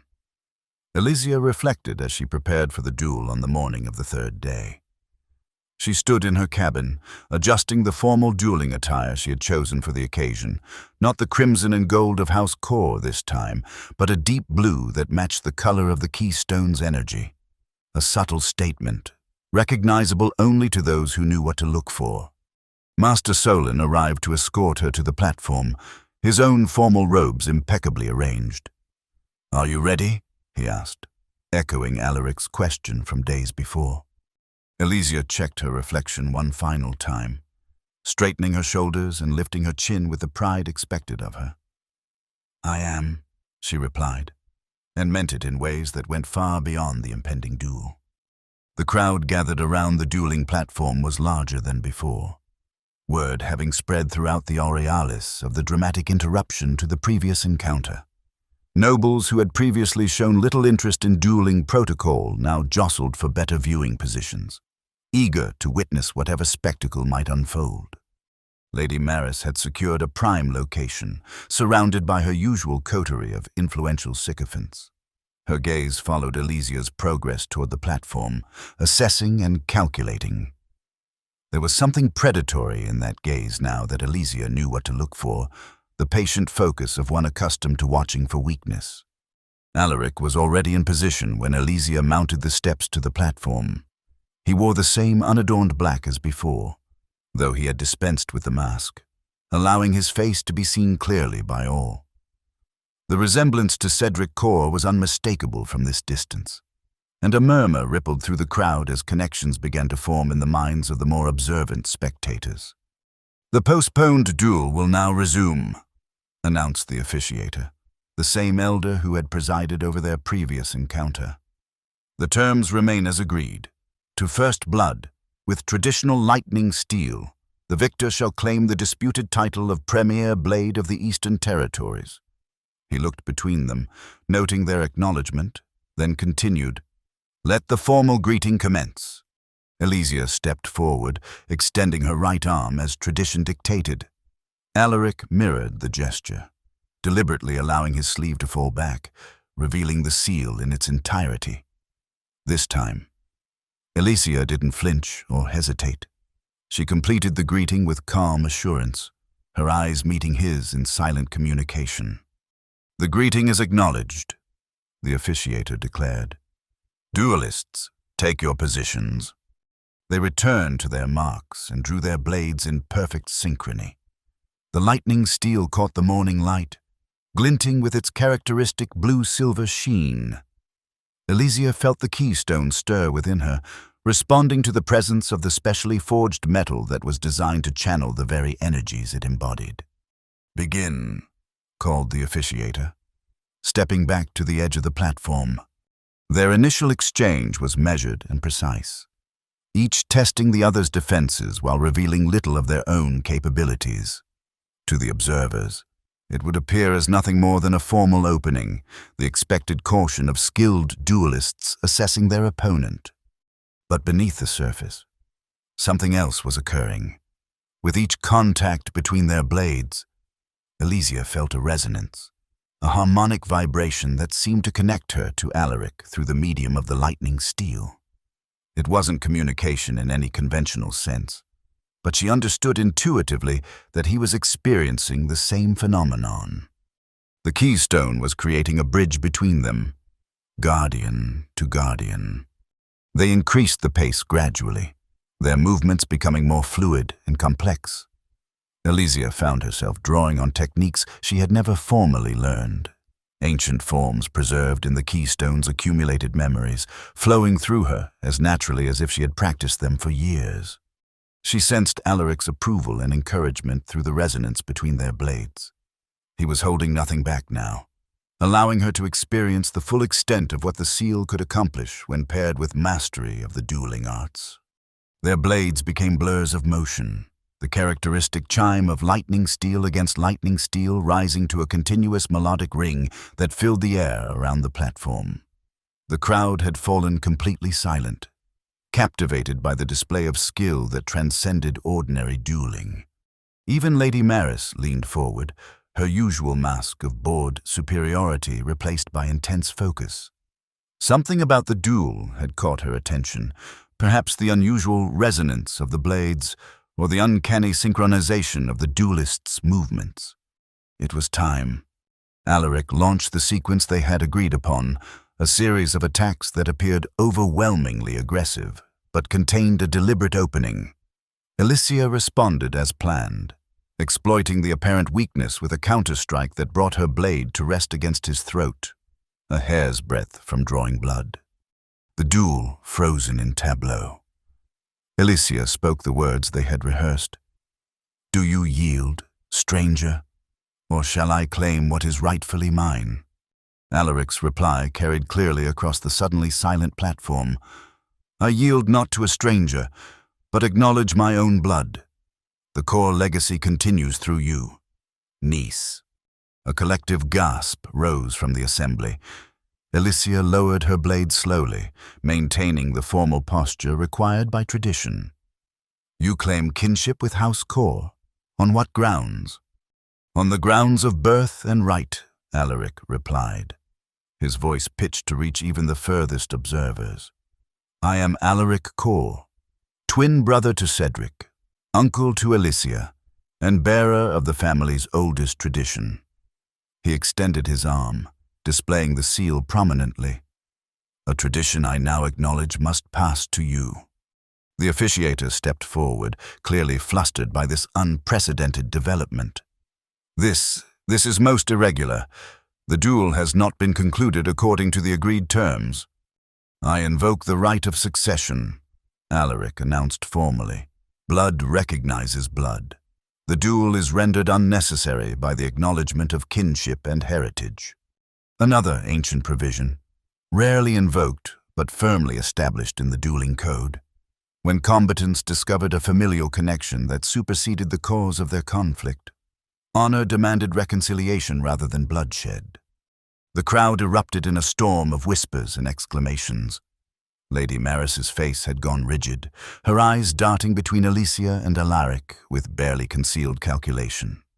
Around her, several of her companions displayed similar reactions, expressions too intense for mere surprise, suggesting deeper concerns at this unexpected turn of events, identifying themselves through their own reactions. Alicia realized, just as Alaric had predicted. The officiator, after consulting briefly with his fellow elders, cleared his throat. The right of succession is acknowledged. The duel is concluded without blood drawn, its purpose superseded by the recognition of family bonds. He sounded relieved, if somewhat bewildered by the sudden resolution. Alaric extended his hand to Alicia, not in the formal duelist's greeting this time, but in the more intimate clasp of family. As their hands met, the keystone pulsed strongly within her, sending a visible ripple of blue energy along her arm and into his. Brief enough that most observers would dismiss it as a trick of the light, but unmistakable to those who knew what to look for. Lady Maris had seen it. Her composure cracked for just an instant, naked alarm flashing across her features before she controlled herself. She turned to whisper urgently to the man beside her, a merchant captain whose connections to the consortium were well established. "It begins," Alaric murmured, too softly for anyone but Alicia to hear. They descended from the platform together, Master Solon moving quickly to join them as they were surrounded by curious nobles demanding explanations. Alaric fielded most of the questions, spinning a carefully crafted tale of family estrangement, reconciliation through combat, and the rediscovery of shared purpose. Throughout, Alicia maintained a poised silence, allowing her newfound uncle to establish the narrative while she observed the reactions of those around them, particularly Lady Maris and her associates, who hovered at the periphery of the crowd, listening intently while pretending casual interest. "A remarkable coincidence," Lady Maris commented when the initial furor had subsided enough for her to approach. "That you should discover your long-lost uncle through a formal challenge. One might almost suspect." Her smile was brittle, her eyes cold with suspicion. "Fate works in mysterious ways, Lady Maris," Alicia replied smoothly. "Though I admit, there were signs I might have recognized earlier, had I been more attentive." She touched her throat lightly, in the exact location where the keystone had rested against her father's skin in the vision she had experienced in the temple. The gesture was not lost on Lady Maris. Her eyes narrowed fractionally, her hand tightening around her folded fan. "Indeed, one must always be attentive to—" She inclined her head with forced graciousness. "I shall look forward to learning more about your uncle's sudden reappearance. Perhaps at tonight's gathering?" "We would be honored," Alaric replied before Alicia could respond. Family reunions should be celebrated properly. After all, as Lady Maris withdrew, Alaric leaned closer to Alicia. "Well played," he murmured. "She'll report to her superiors immediately. By evening, they'll have formulated some response to this development." "And we'll be ready," Alicia assured him, feeling the keystone pulse in affirmation. The gathering that evening was ostensibly a regular social function, one of many held aboard the Aurealis as it drifted between the territories, providing neutral ground for aristocratic mingling and informal diplomacy. In reality, it had been hastily reconfigured to focus on the day's dramatic events. with Alicia and Alaric as the centers of attention. They arrived together, presenting a united front that generated fresh waves of speculation among the assembled nobles. Alicia had changed from her dueling attire to a formal gown in the same deep blue, while Alaric wore a more conventional evening suit, though still lacking any family insignia or decorations. Master Solon accompanied them, his presence lending legitimacy to Alaric's claims of connection to House Core. The old dueling master had known both brothers in their youth, after all, a fact he confirmed readily to anyone who inquired. Lady Maris made her entrance shortly afterward, wearing an elaborate gown of crimson silk that seemed designed to draw attention. She was accompanied by 3 men Elysia recognized as high-ranking members of the merchant consortium, unusual guests for a primarily aristocratic function. "The pieces align," Alaric observed quietly. "Those 3 rarely leave their counting houses except for matters of significant profit or significant threat." "They're here to assess me," Elysia surmised. "To determine whether I pose the danger they fear." "Precisely. Be prepared for subtle probing, questions that seem innocuous but seek to confirm what you know, what you've discovered, what you might be capable of." He touched her arm lightly. "Trust the keystone. It will help you recognize deception when you hear it." The evening proceeded with the usual rhythms of aristocratic socialization, carefully measured conversations, strategic alliances formed and dissolved over wine glasses, subtle displays of influence and connection. Elysia navigated it with practiced ease, accepting congratulations on her family reunion while deflecting more probing inquiries. Through it all, she remained aware of Lady Maris and her consortium companions, tracking their movements through the crowd. The keystone enhanced her perception, allowing her to sense the underlying currents of emotion and intention that flowed beneath the polite smiles and formal pleasantries. Eventually, as she had anticipated, Lady Maris maneuvered one of the consortium representatives into Elysia's proximity, a silver-haired man introduced as Director Severin, whose pleasant demeanor did little to mask the calculated assessment in his eyes. "Lady Core," he greeted her with a courtly bow. "What a pleasure to make your acquaintance. Lady Maris speaks highly of your accomplishments as a duelist." "You're too kind, Director," Elysia replied, "though I find it curious that matters of blade work would interest a man of commerce such as yourself." "Oh, I maintain a broad range of interests," Severin said smoothly. "The disciplines of dueling and trade have more in common than one might initially suppose. Both require precision, timing, and the ability to recognize opportunity when it presents itself." He sipped his wine thoughtfully. "Much like your recognition of your uncle. I imagine a most fortuitous discovery." "Indeed," Elysia agreed, "though I prefer to think of it as the natural convergence of paths that were always destined to meet." "Destiny," Severin repeated, something sharp entering his tone despite his continued smile. "A compelling concept, though perhaps at odds with the pragmatic view that individuals shape their own futures through deliberate action." "Not at all," Elysia countered. "The greatest pragmatism lies in recognizing the currents that already exist and learning to navigate them skillfully, whether in dueling, commerce, or family matters." Severin's eyes narrowed slightly. "An interesting perspective. One might wonder what other currents you've recently discovered." The keystone flared within her, alerting her to the danger beneath his casual inquiry. This was no mere social conversation.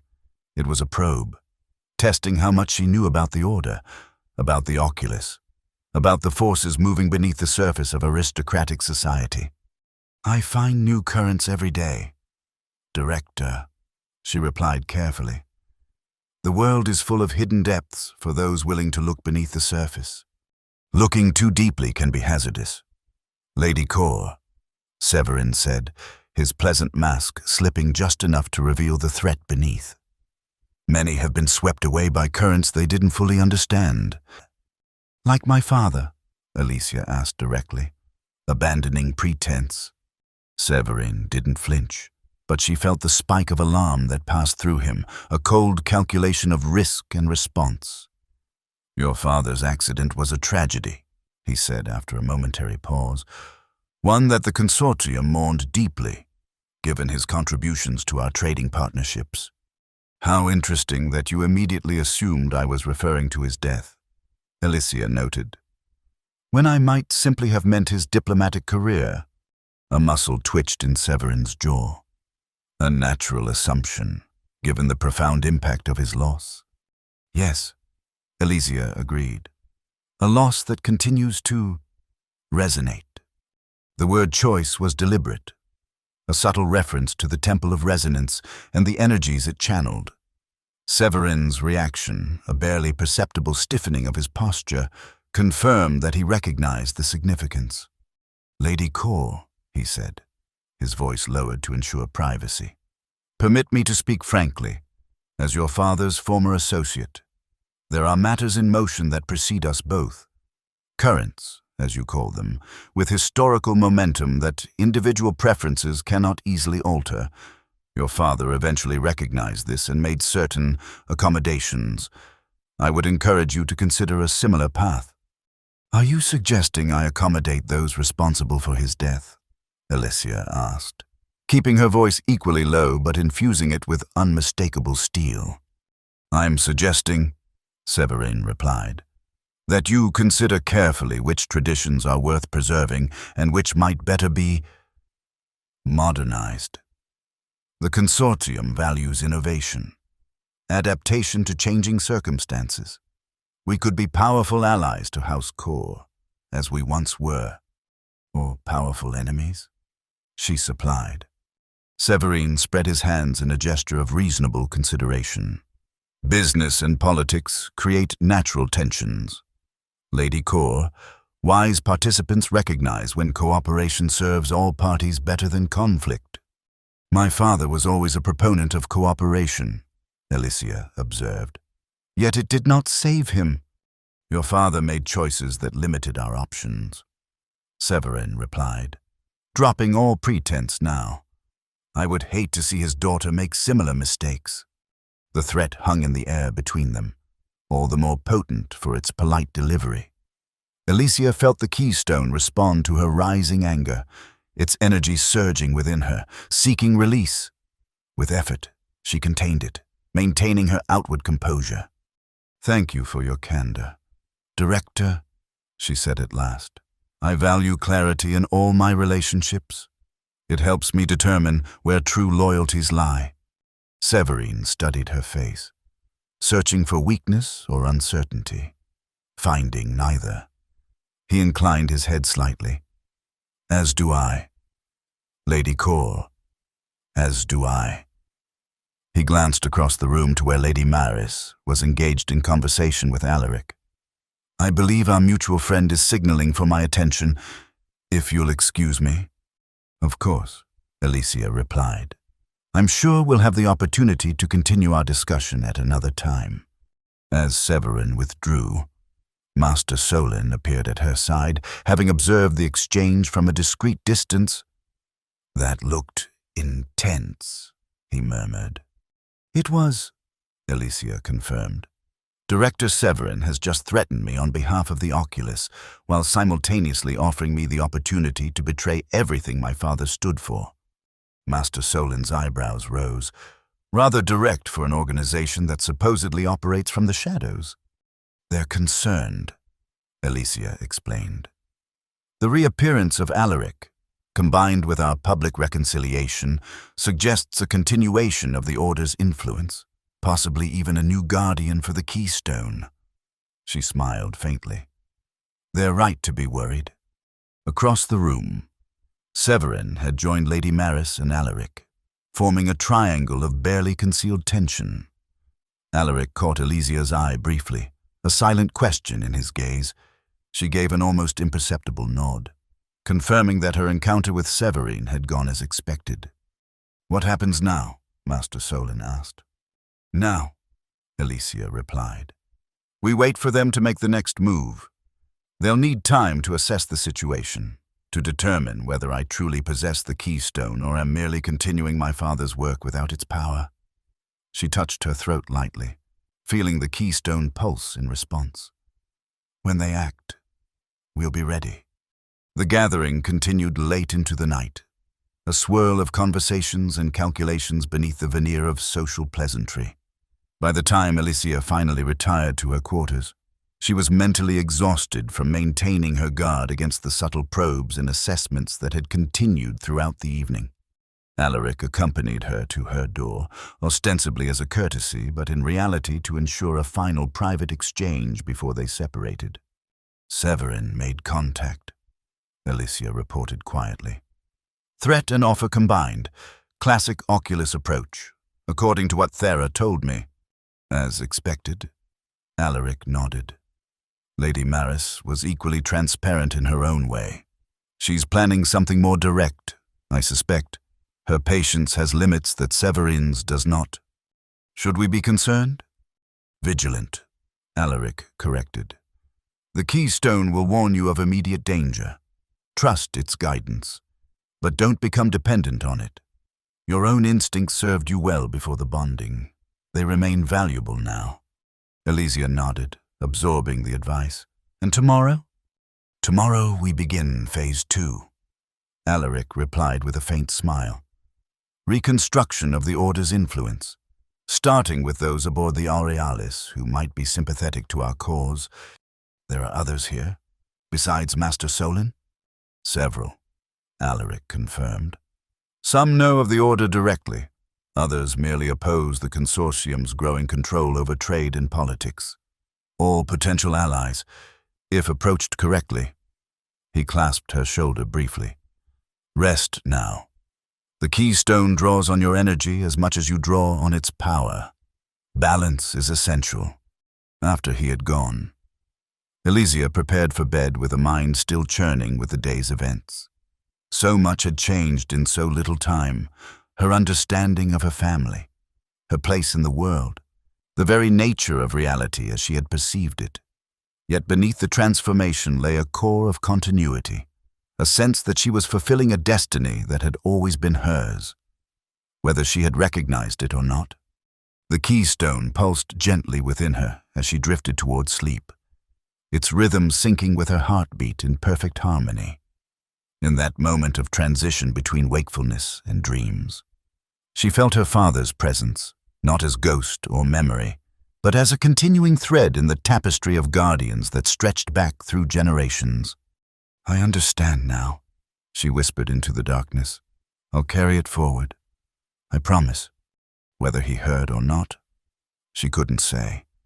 But the keystone flared once, briefly, with a warmth that felt remarkably like approval. The attack came before dawn. Alicia woke suddenly, jerked from deep sleep by the keystone's urgent pulse within her. Danger, immediate and directed specifically at her. She rolled from her bed just as her cabin door burst open, admitting two figures in the dark clothing of professional assassins. They moved with practiced coordination, one heading directly for where she had been sleeping while the other blocked the exit. The first assassin's blade, a narrow stiletto designed for silent killing, plunged into her pillow with enough force to penetrate the mattress beneath. Alicia had already reached her dueling blade, which she kept beside her bed out of long habit. The lightning steel seemed to hum with anticipation as she grasped its hilt, the keystone's energy flowing through her into the specially forged metal.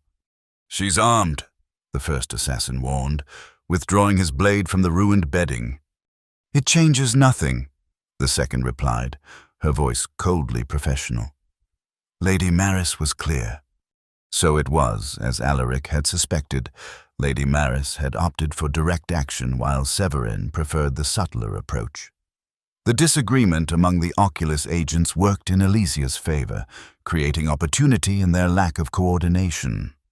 I assume you were told I'd be an easy target, Alicia said, shifting her stance to maintain distance from both attackers. Asleep, unaware, vulnerable. I'm afraid Lady Maris has misjudged the situation. The female assassin laughed softly. Bold words from someone cornered in her night clothes, Your dueling skills won't save you here. Lady Core, this isn't a formal engagement with rules and honor. No, Alicia agreed. It isn't. She reached for the keystone's power, drawing it through her body and into her blade as Thera had taught her. The lightning steel responded instantly, its characteristic blue-silver sheen intensifying to a radiant glow that illuminated the entire cabin. The assassins faltered, clearly unprepared for this development. "What in the hell's—" the man began. Alicia didn't give him time to recover. She lunged forward, her movements enhanced by the keystone's energy, covering the distance between them with unnatural speed. The glowing blade swept in a precise arc, deflecting the assassin's stiletto with such force that it flew from his grip and embedded itself in the cabin wall. She followed through with a strike to his midsection, not with the blade's edge but with its flat, augmented by the keystone's power. The impact sent him crashing into the cabin's far wall, where he crumpled to the floor, momentarily stunned. The female assassin reacted quickly, throwing a small object toward Alicia, some kind of powder bomb, likely containing a paralytic or sedative, before it could reach her. Alicia channeled the keystone's energy in a new way, creating a brief pulse of force that deflected the object back toward its thrower. The bomb burst at the assassin's feet, releasing a cloud of fine dust that she couldn't avoid inhaling. Her movements immediately became sluggish, her coordination visibly impaired. "Tell Lady Maris," Alicia said, advancing on the woman with her blade still glowing, "that the daughter of Cedric Core is not so easily eliminated. Tell her that the Order remembers its enemies as well as its friends." A commotion in the corridor outside prevented further conversation. The cabin door flew open again, revealing Alaric and Master Solon, both armed and ready for combat. "We sensed the danger," Alaric explained, taking in the scene with a quick glance. "The Keystone's alarm reached me, even in sleep." Master Solon moved to secure the male assassin, who was beginning to recover his senses. "Lady Maris's people?" "She's admitted as much," Alicia confirmed, gesturing to the female assassin who was now slumped against the wall, fighting the effects of her own sedative. Alaric approached the woman, studying her face with cold intensity. "I recognize this one. She's worked for the Oculus before, though usually through intermediaries more discreet than Lady Maris." He turned to Alicia. "This attack was reckless, desperate. They fear what your bonding with the Keystone represents more than we anticipated." "Or Lady Maris fears it," Alicia suggested. "Director Severin seemed to prefer negotiation to violence, at least initially. A divide we can exploit." Alaric agreed. He addressed the female assassin directly. "Your employer has placed you in an untenable position. The Aurealis is sovereign territory, governed by the dueling code and aristocratic law. Attempted murder of a noble is punishable by immediate execution." The woman's eyes, though glazed from the sedative, registered alarm. "However," Alaric continued, "we might be persuaded to handle this discreetly, in exchange for certain information." Master Solon had finished binding the male assassin's hands behind his back. "What shall we do with them? Alert the ship's security?" "Not yet," Alicia decided. "Lady Maris undoubtedly has contingencies in place if her assassins are captured. We need to understand what those might be before we involve the authorities." She addressed the female assassin. "You have a choice. Cooperate with us and live, or remain loyal to those who sacrificed you and face the consequences." The woman's resistance crumbled visibly, whether from the sedative's effects or simple self-preservation. She nodded weakly. "What do you want to know?" "Everything," Alicia replied, starting with Lady Maris's plans if this attempt failed. What followed was a detailed confession, extracted piece by piece as the sedative's effects gradually wore off. Lady Maris had indeed acted without Severin's full approval, fearing that Alicia's bonding with the Keystone, which she had suspected but couldn't confirm, would tip the balance of power away from the Oculus's carefully cultivated influence. She said it was better to eliminate you now, before you learn to use its full potential, the assassin explained. Director Severin preferred to wait, to attempt recruitment or at least containment, but Lady Maris convinced the others that delay was too risky. The others?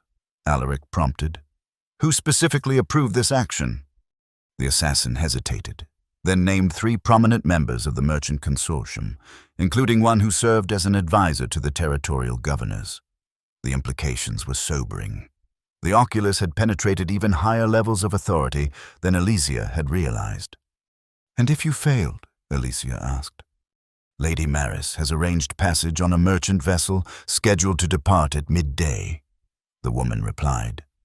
She intended to be well away from the Aurealis before your bodies were discovered, with evidence suggesting a duel gone wrong between you and your uncle.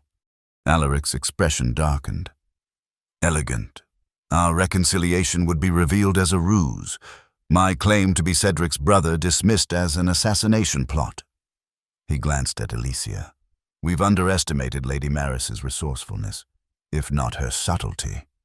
The question now, Master Solon interjected, is how we respond. The attempt has failed, but Lady Maris doesn't yet know that. We have until morning at least before she expects confirmation from her assassins. Elysia considered their options. Direct confrontation would alert the other Oculus agents aboard the Aurealis, potentially forcing them underground before the Order could identify them all. Yet allowing Lady Maris to escape would mean losing their best lead to the organization's higher echelons. The keystone pulsed within her, not with the urgent alarm of imminent danger, but with a steadier rhythm that suggested consideration rather than immediate action. Elysia found herself remembering fragments of the collective memories she had glimpsed during her bonding, past guardians facing similar dilemmas, choosing paths that serve the Order's long-term goals rather than immediate satisfaction. We let her think she succeeded, Elysia decided. At least partially. How? Master Solon asked, clearly bewildered. We stage our own deception, Elysia explained. Spread word that there was an incident in my quarters. An intruder, perhaps, or an accident. I've been injured and withdrawn from public view to recover. She turned to Alaric. You'll publicly express concern, visit my quarters regularly as a concerned uncle, while actually helping me operate from seclusion. And Lady Maris? Alaric asked, beginning to see the strategy. We'll believe her assassination attempt partially succeeded, enough to make her feel secure in proceeding with her escape, but not so completely that she abandons caution entirely. Elysia smiled grimly. When she boards that merchant vessel, we'll be waiting. Alaric nodded slowly, appreciation growing in his expression. Using her own plan against her. The Order has traditions for handling traitors and assassins far more effective than the Aurealis's formal justice. Not revenge? Elysia clarified, feeling the keystone's affirmation of her intent. Justice and information. Lady Maris is merely one thread in a larger tapestry. Through her, we can begin to unravel the entire network. By dawn, their counterplan was in motion. The assassins had been secured in a maintenance compartment near Elysia's quarters, bound and sedated until they could be properly interrogated by Order members more skilled in such techniques. Master Solon had quietly spread word of an unfortunate incident involving Lady Kor, with details left deliberately vague to encourage speculation. Alaric made a show of concern, publicly demanding access to his niece's quarters and emerging with a grave expression that suggested serious but non-fatal injury. When Lady Maris made a seemingly solicitous inquiry at breakfast, he provided just enough information to satisfy her immediate curiosity while reinforcing the impression that Elysia was incapacitated but alive. A most distressing occurrence, Lady Maris commented, her performance of concern nearly flawless. Only the faintest hint of calculation in her eyes betrayed her true thoughts. One hopes the ship's security will identify the perpetrator quickly. Indeed, Alaric replied coldly, though I have my own suspicions about the matter. Family honor demands a response. After all, Lady Maris's smile faltered slightly. Quite understandable. Please convey my sympathies to your niece when she's well enough to receive them. I shall, Alaric promised, with an emphasis that carried subtle warning. Meanwhile, Alicia used her enforced seclusion to make contact with the other potential allies Alaric had mentioned. Using Master Solen as an intermediary, she arranged a series of discreet visits to her quarters, ostensibly to check on her condition, but actually to assess their willingness to support the Order's resurgence. A minor nobleman whose family had once counted members among the Order's ranks. A ship's officer whose grandmother had been a keeper of records during the persecution 30 years prior. A merchant captain who had witnessed the consortium's ruthless elimination of competitors and sought ways to counter their growing monopoly. Each brought pieces of information, connections, or resources that might prove valuable in the coming conflict. Some knew of the Order directly, others responded to more generalized appeals for justice and balance. All recognized that the consortium's increasing dominance threatened the autonomy of the territories and the ancient traditions that maintained peace between them. By midday, when Lady Maris was scheduled to depart, Alicia had assembled a small but committed network of allies aboard the Aurealis, the beginning of what might eventually become a new chapter of the Order itself. "It's time," Alaric announced, entering her quarters after confirming that Lady Maris was indeed preparing to board the merchant vessel. "Our people are in position. She'll be taken as she transfers from the Aurealis to the merchant ship." Alicia nodded, rising from the desk where she had been reviewing the information gathered from their new allies. "I'm coming with you." Alaric frowned. "That wasn't the plan. Your supposed incapacitation is what's making her feel secure enough to leave." "Plans evolve," Alicia replied simply. "I want her to see me, to know that her failure is complete." She touched her throat lightly, feeling the keystone pulse in agreement. "Besides, this will be my first official act as guardian. I should witness it directly." After a moment's consideration, Alaric nodded.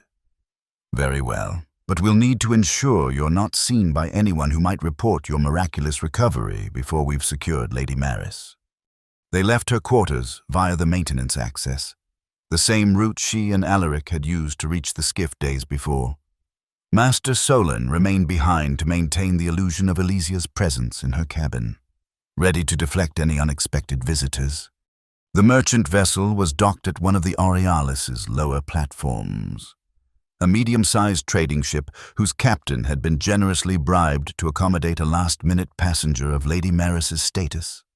What the captain didn't know was that several members of his crew had been replaced by Order associates, acting on Alaric's instructions delivered through their network of contacts. Alicia and Alaric positioned themselves near the boarding area, concealed behind cargo containers awaiting transfer. From this vantage point, they could observe without being seen, ready to intervene if anything went awry. Lady Maris arrived precisely on schedule, accompanied by a single attendant carrying her essential luggage. She wore a traveling cloak of subdued design, clearly intended to attract minimal attention, a stark contrast to her usual flamboyant attire. "She's nervous," Alicia observed, noting the way Lady Maris continually scanned her surroundings. "Not as confident in her success as she pretends to be." "Good," Alaric replied softly. "Uncertainty makes people careless." As Lady Maris approached the boarding ramp, one of the disguised Order members stepped forward to check her documentation, a standard procedure that would not raise suspicion.